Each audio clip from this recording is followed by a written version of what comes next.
नमस्कार दोस्तों, स्वागत है हमारे YouTube चैनल पर। तो चलो आज की वीडियो स्टार्ट करते हैं। जो मुस्कुरा रहा है उसे दर्द ने पाला होगा, जो चल रहा है उसके पाँव में छाला होगा। बिना संघर्ष के इंसान चमक नहीं सकता, जो जलेगा उसी दिए में उजाला होगा। संघर्ष क्यों बचे संघर्ष से? संघर्ष ही तो जीवन की आत्मा है।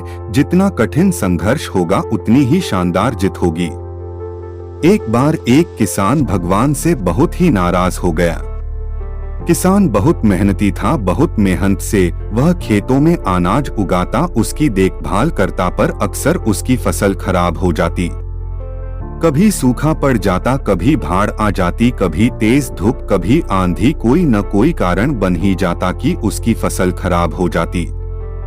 एक दिन वह किसान गुस्से में आसमान की ओर देखकर भगवान से कहा, हे ईश्वर, आपको लोग सर्वज्ञता मानते हैं कि आप सब जानते हैं, कहते हैं कि आपके इच्छा के बिना एक भी पत्ता नहीं हिलता, पर मुझे तो लगता है कि आप छोटी सी छोटी बात भी नहीं जानते।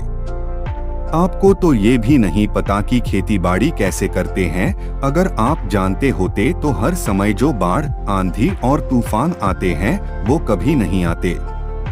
आप नहीं जानते कि कितना नुकसान उठाना पड़ता है हम किसानों को। यदि आप मेरे हाथ में यह शक्ति दे दे कि जैसा मैं चाहूँ वैसा मैं मौसम कर दूं, फिर आप देखना मैं अन्य के भंडार लगा दूंगा।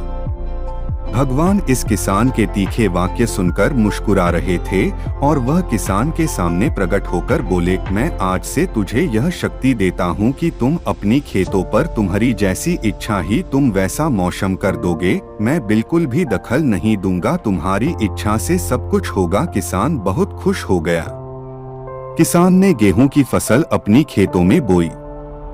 जब उसे लगा कि खेतों को धूप चाहिए तो खेतों को धूप मिले, जब पानी बरसना चाहिए तभी पानी बरसा।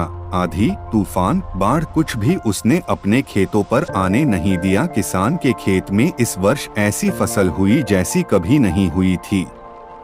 हरी भरी लहलहाती फसल। मन ही मन वह बहुत खुश हो गया और सोचने लगा, अब सबूत के साथ दिखाऊंगा भगवान को कि इसे कहते हैं शक्ति का सही उपयोग। मेरी सफलता देखकर उन्हें अपनी नियम जरूर बदलने पड़ेंगे।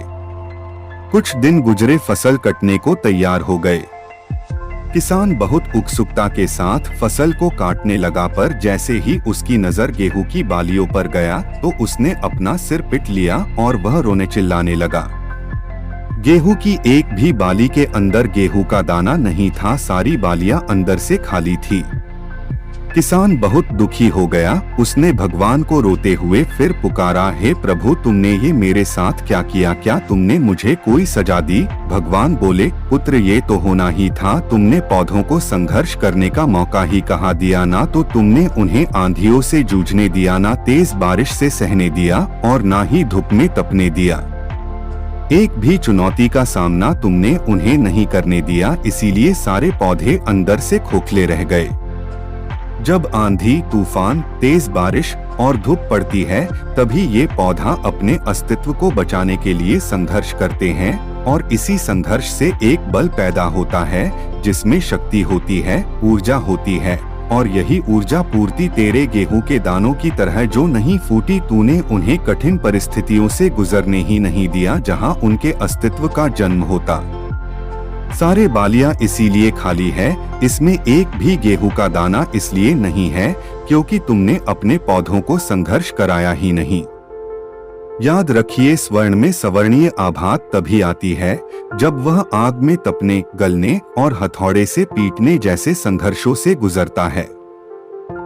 कोयले का टुकड़ा हीरा तभी बनता है जब वह उच्च दाब और उच्च ताप की मुश्किल परिस्थितियों से गुजरता है। इसी तरह यदि हमारी जिंदगी में कोई संघर्ष ही ना हो, कोई चुनौती ही ना हो, तो हम भी गेहूं की बालियों की तरह खोखले रह जाएंगे, कोई अस्तित्व नहीं होगा हमारा। विपरीत परिस्थितियां, चुनौतियां, समस्याएं हमें और अधिक निखारती है। यदि जीवन में कठिन परिस्थितियां और चुनौतियां आए तो घबराना मत, बल्कि सामना करना। विश्वास करना कि आप और अधिक निखर जाओगे और अधिक मजबूत बन जाओगे।